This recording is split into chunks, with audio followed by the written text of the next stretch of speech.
अस्सलाम वालेकुम। Programme replay के साथ मैं हूं आपका होस्ट इमरान सिद्दीक और पाकिस्तान सुपर लीग में बड़ी एक्साइटिंग न्यूज़ जो है वो सामने आ रही है और 10 जो बिडर्स हैं उनको अप्रूव कर दिया है पाकिस्तान क्रिकेट बोर्ड ने। 12 ने बोलियों के लिए जो है वो जमा कराई थी, अपनी सबमिट की थी, लेकिन उसके बाद 2 को डिस्क्वालीफाई कर दिया गया है और 10 ऐसे खुशकिस्मत हैं जो पाकिस्तान सुपर लीग की 2 टीमें ख़रीदने के अहल करार दिए गए हैं। अब 8 जनवरी को ये ऑक्शन होगा इस्लामाबाद में और उसके बाद पता लगेगा कि पाकिस्तान सुपर लीग में 2 नई टीमें कौन सी शामिल होंगी और 2 नए मालिकान कौन होंगे। सबसे पहले रिपोर्ट देखते हैं प्रोग्राम में, रिपोर्ट के बाद आपके गेस्ट से तारुफ कराएंगे और गुफ्तगू शुरू करेंगे। टीमें 2, खरीदार 10, नीलामी में मुकाबला होगा सख्त। पाकिस्तान क्रिकेट बोर्ड ने 2 नई PSL टीमें बेचने के लिए टेक्निकल इवैल्यूएशन मुकम्मल कर ली। 2 नई फ्रेंचाइजीज के लिए दी गई बोलियों का तकनीकी जायजा लिया गया। PCB की बोली कमेटी ने जांच पड़ताल के बाद 12 में से 10 पार्टीज को अहल करार दे दिया। तकनीकी मयार पर पूरा उतरने वाली 10 पार्टियां नीलामी के मरहले में शामिल होंगी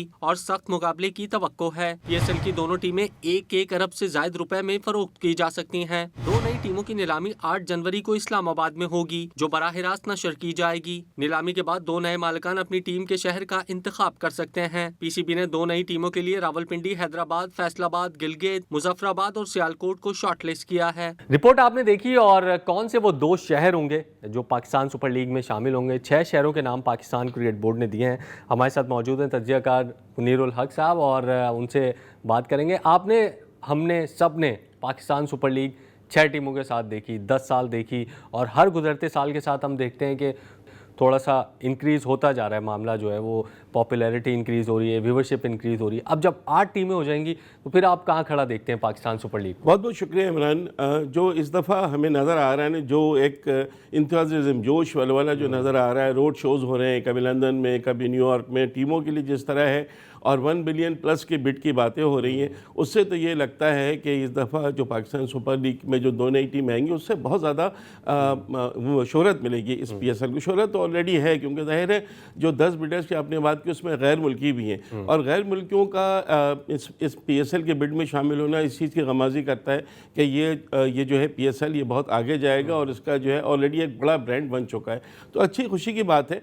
अब देखते हैं कि 8 जनवरी को कौन से 2 नए मालिकान आते हैं, क्या नाम रखते हैं उसका, कौन सी 2 नई टीमें आती हैं। लेकिन ये ज़रूर है कि इस दफ़ा बहुत पहले से ही PSL का एक हाइप बन गई है, जो PSL के लिए एक बहुत अच्छी चीज़ है। अच्छा, दूसरा ये कि अगर कोई गैर मुल्की कोई जो बिजनेसमैन है, अगर एक टीम या लेट सपोज 2 में से एक भी लेने में कामयाब हो जाते हैं, तो एक तो चीज़ ये अच्छी होगी कि यार चलें आपको एक फ़ॉरेन जो है वो मालिक मिला है और वहाँ से भी आपको मार्केटिंग मिल सकती है, आपको बिज़नेस मिल सकता है। लेकिन दूसरी तरफ जो ऑनर्स के साथ अली तरीन के मुताबिक, ये हम नहीं कह रहे, ऑनर्स के साथ जो पाकिस्तान क्रिकेट बोर्ड का रवैया है, तो वो इंग्लैंड या ऑस्ट्रेलिया या UK किसी और बिजनेसमैन के साथ नहीं हो सकता।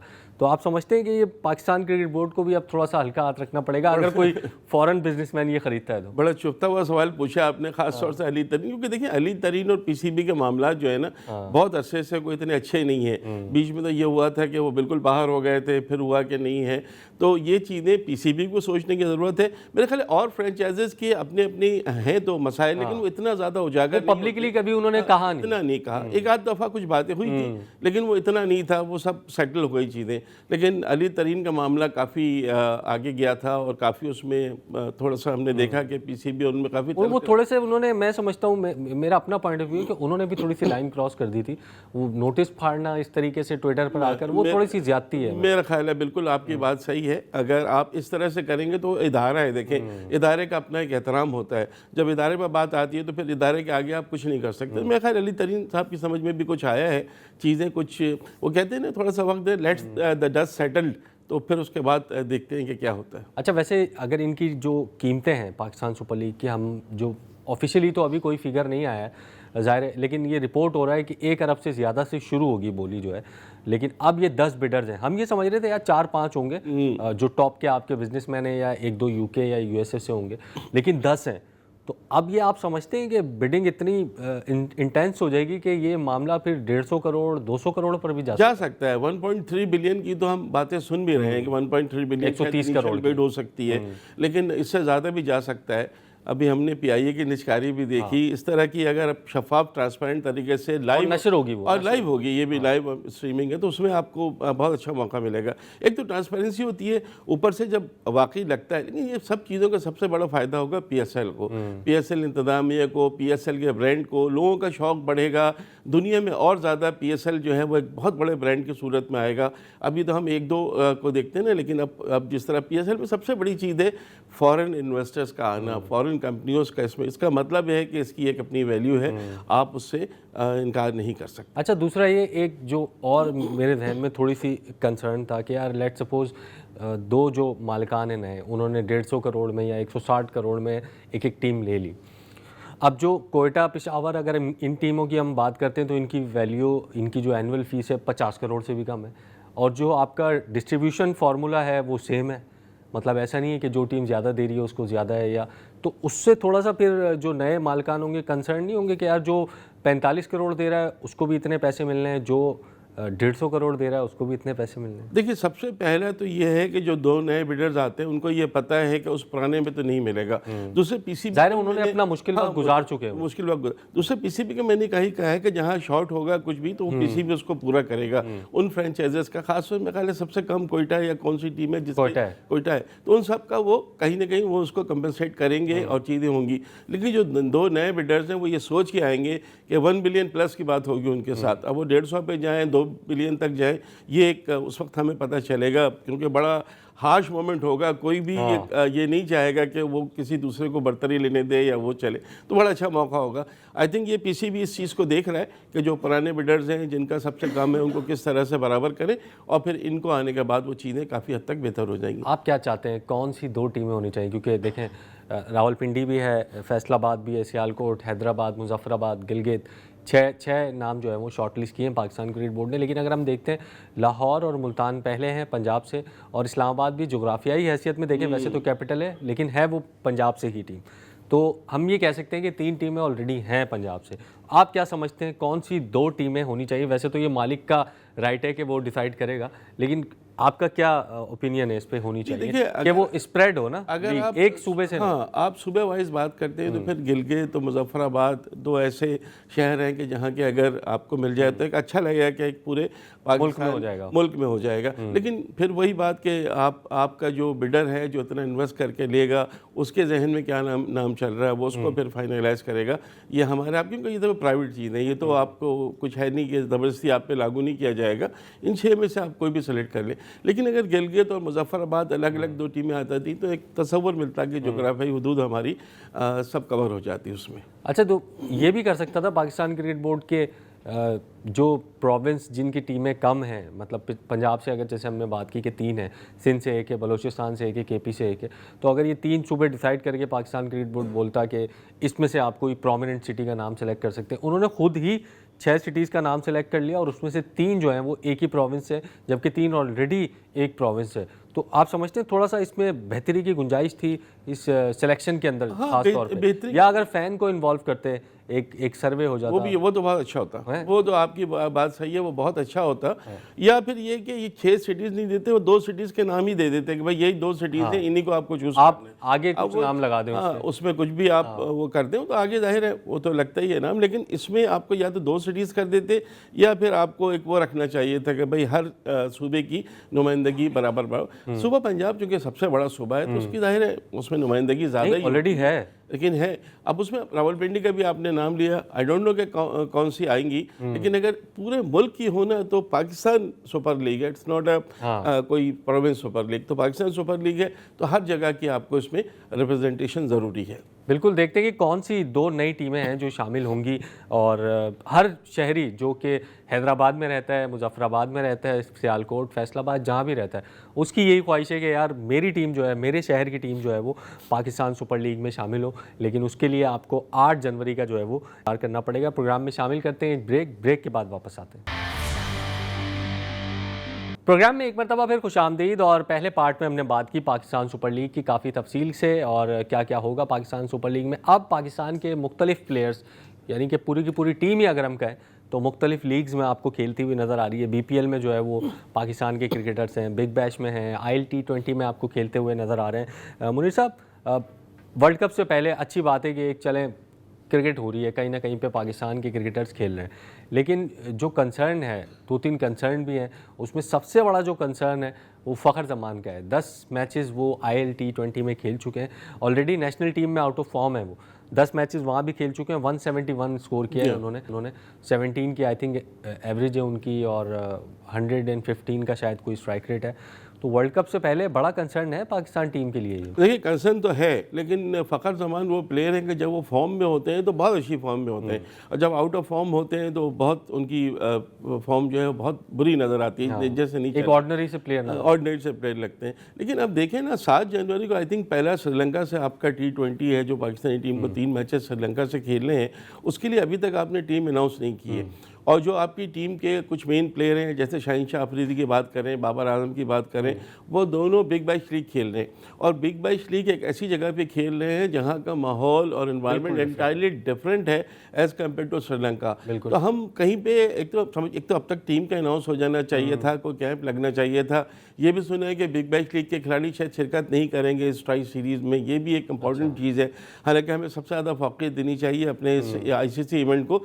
ICC इवेंट में तो हमारी पिछले 2-3 इवेंट में तो बहुत 24 में हम पहले राउंड से बाहर हो गए, 25 की चैंपियंस ट्रॉफी में पहले राउंड से बाहर हो गए, हम मेजबान होने के बावजूद 23 के वर्ल्ड कप में हमने सेमीफाइनल नहीं खेला, 22 में लास्ट हमने फाइनल खेला था, वो जो ऑस्ट्रेलिया में। हाँ, वो भी अगर आपको याद हो तो वो नेदरलैंड ने हरा दिया था साउथ अफ्रीका को। सुबह उठे तो हमें सरप्राइज मिला था, क्योंकि हम जब सोए थे हमें ऐसा नहीं लग रहा था कि साउथ अफ्रीका हार सकता है। हाँ, बिल्कुल किसी को नहीं लग रहा था, लेकिन ये क्रिकेट है ना, इसमें कभी ऐसा हो जाता है। चले वो एक फिर भी कि जब फाइनल खेले थे, एक नाम तो है ना, रिकॉर्ड बुक में तो है। उसके बाद क्या हुआ है, उसके बाद तो आप कहीं नज़र ही नहीं आ रहे। तो अगर एक और ICC इवेंट, इतने बड़े इवेंट की तैयारी के लिए ये हमारी सूरत हाल होगी, तो ये पाकिस्तान क्रिकेट बोर्ड का काम है। उसको सोचना चाहिए कि कहाँ पर किस फ्रेंचाइज से आपकी कैसी डीलिंग है, क्या आप वहाँ से खिलाड़ी बुला सकते हैं, नहीं बुला सकते हैं, कौन सा फ्रेंचाइज ऐसा है जो आपको मौका देगा। आपको सबसे पहले अपनी टीम, देखिए इंडिया ने अपनी टीम का अनाउंस कर दिया, हफ्ते 10 दिन ऑलरेडी हो चुका है।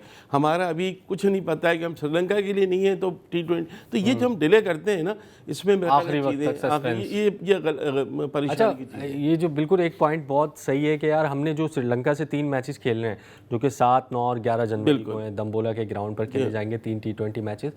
अब बिग बैश में अगर हमारे प्लेयर्स खेलते रहे और श्रीलंका में नहीं खेला, जहाँ पे हमने वर्ल्ड कप के सारे मैचेस खेलने हैं, बिल्कुल, तो ये तो बहुत बड़ा मिस होगा पाकिस्तान क्रिकेट बोर्ड के लिए, पाकिस्तान के प्लेयर्स के लिए, अपने लिए भी। क्योंकि जहाँ पर वर्ल्ड कप हो रहा है, इससे बड़ी अपॉर्चुनिटी आपको क्या मिलेगी कि वहाँ पर आपको मैचेस खेलने को मिल रहे हैं वर्ल्ड कप से बिल्कुल पहले। तो मेरा ख्याल है कि जो श्रीलंका के खिलाफ सीरीज़ की टीम अनाउंसमेंट हो, वही वर्ल्ड कप खेले। बिल्कुल सेम टीम होनी चाहिए। हाँ, होनी चाहिए। बिल्कुल आपको अब से टीम बना के दे देनी चाहिए ना। भारत ने क्यों दे दिया, टीम अनाउंस क्यों कर दिया? और टीमें को पता है कि उनके, देखिए 1-2 प्लेयर तो ऊपर नीचे होते हैं, उसका इशू नहीं होता, लेकिन आपको टीम अनाउंस कर देनी चाहिए थी। द सेम टीम के जो श्रीलंका खेले, द सेम टीम जो ऑस्ट्रेलिया से हम लोग T20 पाकिस्तान में खेलेंगे, या जो टीम T20 वर्ल्ड कप खेले, उसमें इतनी तब्दीलियाँ नहीं होनी चाहिए। अब अभी तो शादाब खान दूर नहीं है, लेकिन उनको भी लाने की बातें हो रही हैं। उनकी परफॉर्मेंस वैसे पाकिस्तानी प्लेयर्स के मुकाबले में अच्छी है बिग बैश। पाकिस्तानी देखिए, बाबर आजम ने तो 4 मैचेस खेले हैं, एक में 50 है, बाकी 3 में तो वो सिंगल फिगर में आउट हो गए थे, लेकिन इन्होंने विकेटें भी ली हैं। और वो भी बात ये नहीं है, बात ये है कि आप उनकी परफॉर्मेंस 23-24 की परफॉर्मेंस देखेंगे, या उनकी आप सिर्फ बिग बैश लीग के 2 मैच देखें। उनके फिटनेस का भी इशू था, उनको अभी सर्जरी हुई, उसमें उनको टाइम लगा, वो सेंट्रल कॉन्ट्रैक्ट भी ले रहे हैं। उनको लाएंगे तो किसकी जगह लाएंगे? अगर आप उनको अबरार की जगह लाएंगे तो अबरार के साथ जाती, नवाज की जगह लाएंगे तो नवाज के साथ जाती, क्योंकि नवाज की परफॉर्मेंस आप देख लें।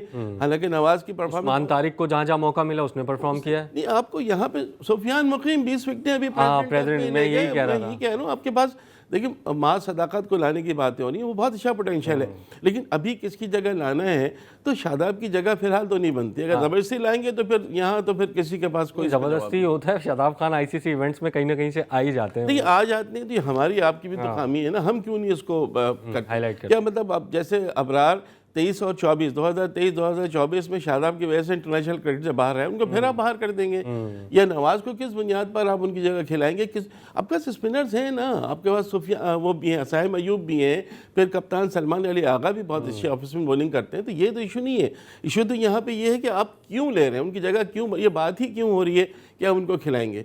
ये बात इस वक्त नहीं होनी चाहिए थी। अगर ये बात हो रही है तो फिर आप उस खिलाड़ी के साथ ज्यादती कर रहे हैं जो आपका परफॉर्मेंस दे रहा है। नवाज के साथ, अबरार के साथ या किसी और प्लेयर के साथ ज्यादती होगी जो अभी तक आपको परफॉर्मेंस करके दे रहा है। क्योंकि थोड़ी सी बेहतरी नज़र आई है पाकिस्तानी टीम में, जहाँ पे हमें लग रहा था कि बिल्कुल हम लावारिस टीम है, कोई भी टीम हरा सकती है, उसमें थोड़ी सी हमें नज़र आई है कि उम्मीद की किरण नज़र आई। बिल्कुल, प्रोग्राम में शामिल करते हैं ब्रेक के बाद वापस आके प्रश्न को जारी रखेंगे कि पाकिस्तान का जो वर्ल्ड कप स्क्वाड है, 15 रुकनी स्क्वाड है, उसमें कौन कौन शामिल होना चाहिए, क्योंकि 12-13 प्लेयर्स तो जो है वो फाइनलाइज ही हैं, सिर्फ 2-3 प्लेयर्स ऐसे हैं जिस पर बहस होनी है। प्रोग्राम में एक मरतबा फिर खुश आमदीद। और ब्रेक से पहले हम बात कर रहे थे पाकिस्तान टीम के कॉम्बिनेशन के हवाले से, वर्ल्ड कप में पाकिस्तान की टीम क्या होनी चाहिए। मुनीर साहब, अभी अगर हम देखें, आपने इंडिया का जिक्र किया, इंडिया ने अपने जो वाइट बॉल के, जो वनडे के वाइस कैप्टन थे, उनको ड्रॉप कर दिया अपनी टीम से। तो वाई नॉट, हम क्यों फ़खर जमान को ड्रॉप नहीं कर सकते और मास सदाकत को इन नहीं कर सकते? देखिए, एक लंबा अरसा दिया है हमने फ़खर जमान को और उनकी performance up to the mark नहीं है, चाहे वो एशिया कप हो, चाहे कोई भी इवेंट हो। यूएई के ख़िलाफ़ 150 थी उनकी, कोई बड़े मैच में उनसे परफॉर्मेंस नहीं हो रही है, इवन लीग में नहीं हो रही है। तो मास सदाकत, जिन्होंने डोमेस्टिक भी खेला है, बहुत अच्छी प्रेसिडेंट कप भी खेला है, राइजिंग स्टार भी खेला है, अभी बीपीएल में पहली इनिंग्स में 38 रन किए हैं उन्होंने। तो इतनी अच्छी फॉर्म एक बंदे की अगर लगी हुई है, वाई नॉट कि उससे हम फ़ायदा उठाएं यार। नहीं, ये बहुत अरसे से देखें इंटरनेशनल क्रिकेट के दरवाजे पर दस्तक दे रहे हैं और ख़ासतौर से तो पीट रहे हैं वो। राइजिंग स्टार जो था उसमें तो उनकी परफॉर्मेंस थी, वो लेफ्ट आर्म स्पिनर भी बहुत अच्छे हैं और बैटिंग भी बहुत उनकी 3D डायमेंशनल टाइप के प्लेयर हैं, उसमें कोई शक नहीं है। लेकिन अभी ये बात ये है कि देखिए, बात ये है कि आपने बात की फ़खर जमान की, फ़खर जमान फॉर्म में नहीं है, आप इनको बिल्कुल हटा सकते हैं। लेकिन फ़खर जमान अगर फॉर्म में आ जाते हैं, कुछ दिनों में श्रीलंका में खेलते हैं, आ जाते हैं, तो फिर आप उनको नहीं हटा सकते। बहुत बड़े प्लेयर हैं, बड़े मैच के बड़े प्लेयर हैं, इसमें कोई शक नहीं है। लेकिन अगर वो कंसिस्टेंटली फ्लॉप हो रहे हैं, तो आउट ऑफ फॉर्म है, तो फिर तो कोई भी नहीं है ना। तो फिर एक ऑप्शन बचता है आपके पास कि आप श्रीलंका के खिलाफ जो सीरीज़ है उसमें फ़खर और मास दोनों को डाल के देख लें भाई कौन परफॉर्म कर रहा है। ये भी हो सकता है, ये भी हो सकता है। लेकिन वही बात है ना कि आपके पास तो ऑलरेडी सुफियान वकीम है, दिगर प्लेयर तो ऑलरेडी आपके पास टॉप ऑर्डर में तो भरे हुए हैं ना प्लेयर। अब आप क्या करेंगे? उस्मान खान को खिलाएंगे क्या आप, या किसी और विकेट कीपर को लेंगे? ये भी अभी बहुत सारी विकेट कीपर का भी अभी थोड़ा सा कि दो तीन प्लेयर्स पर वाकई अभी बात होनी है कि उनको क्या करना है। लेकिन आप क्या समझते हैं, होना चाहिए उस्मान खान को? यार मुझे अभी कुछ समझ में नहीं आ रहा, क्योंकि रिजवान का हारिस का अगर हम रिकॉर्ड देखते हैं, हारिस से तो बेहतर उस्मान है, लेकिन उस्मान भी वो मैं पर्सनली अगर आपको बताऊं ना, हारिस और उस्मान दोनों से अच्छे मुझे रिजवान लगते हैं। लेकिन मसला ये है कि रिजवान की टॉप ऑर्डर में जगह नहीं बन रही अभी। नहीं, रिजवान की टॉप ऑर्डर में जगह, उनको तो आप T20 खिला ही नहीं रहे हैं ना। तो अगर आप उनको पहले तो आप ये फैसला करें बाबर की तरह कि आप रिजवान को भी T20 में लेंगे, रिजवान को लेंगे तो फिर तो वो 6 नंबर पर आए, 5वें नंबर पर आए, बैटिंग तो वो कर लेंगे। लेकिन क्या आपकी मैनेजमेंट उनको लेने को तैयार है या नहीं?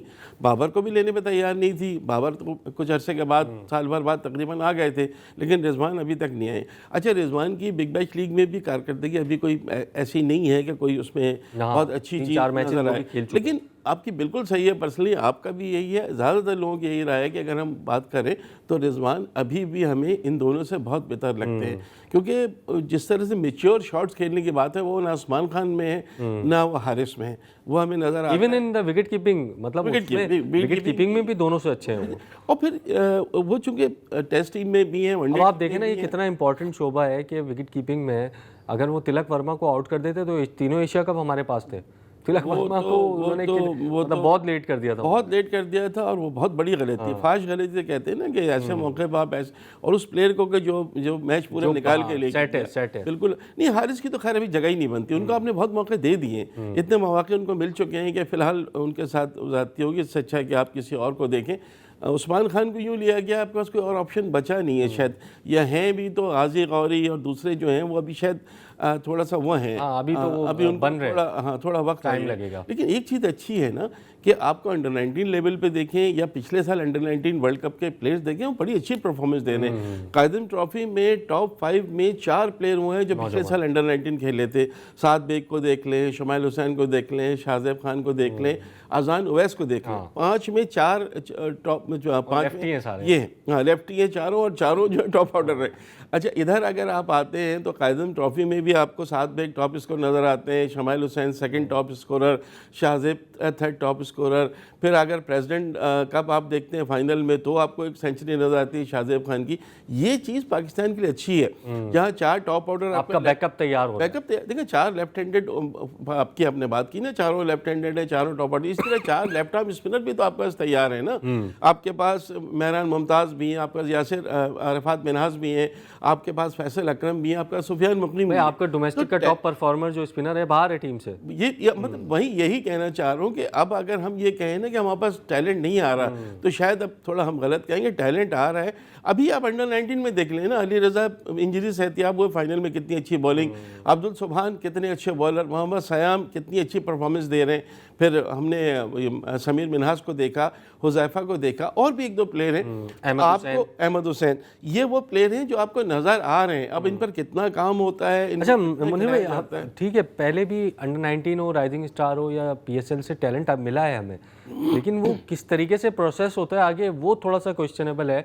कि हम देखते हैं कि बहुत जल्दी या तो उनको डेब्यू करा के 2-4 मैच खिला के फारिग कर देते हैं, या तो कोई प्लेयर ऐसा होता है जो परफॉर्म कर करके थक जाता है, वो आता ही नहीं है टीम में, या कोई जल्दी आ जाता है। ये तो है। तो ये एक थोड़ा सा प्रोसेस जो है ना, वो हमारा थोड़ा सा ऑफ ट्रैक हो जाता है।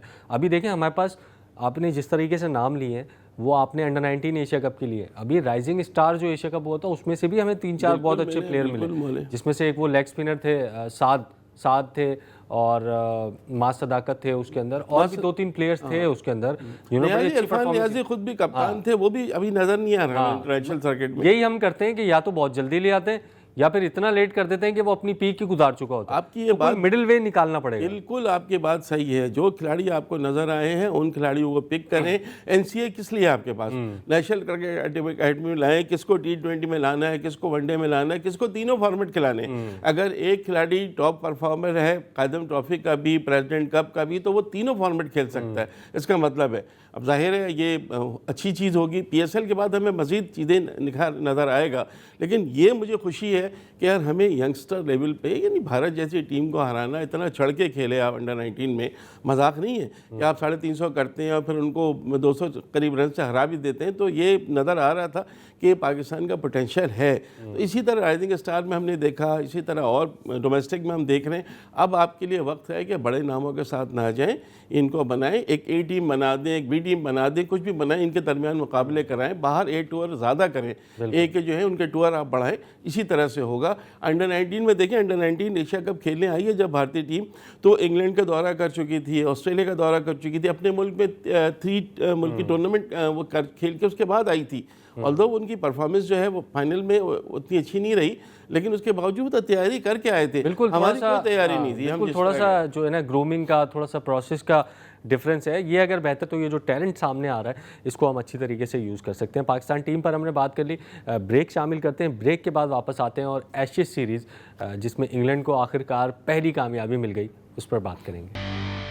प्रोग्राम में एक मरतबा फिर खुशामदीद। और पाकिस्तान टीम पर हमने बात की एशेज सीरीज़ में 15 साल बाद इंग्लैंड को पहली कामयाबी मिली है ऑस्ट्रेलिया की सरजमीन पर, और 18 टेस्ट मैचेस में शिकस्त के बाद ये पहला मौका है कि इंग्लैंड की टीम ऑस्ट्रेलिया की सरजमीन पर टेस्ट मैच जीती है। और 2 दिन में ही चौथा टेस्ट मैच जो है वो ख़त्म हो गया दोनों टीमों के दरमियान, लेकिन सीरीज़ जो है वो अभी ऑस्ट्रेलिया के हाथ में ही है। और किस तरीके से इंग्लैंड ने ये टेस्ट मैच जीता, पहले रिपोर्ट देखते हैं और फिर इस पर बात करते हैं। इंग्लैंड का 15 साल तवील इंतजार खत्म, 18 टेस्ट मैचेस में शिकस्त की लड़ी भी टूट गई। ऑस्ट्रेलियावी सरजमीन पर बिलाखिर इंग्लैंड ने टेस्ट मैच जीत लिया।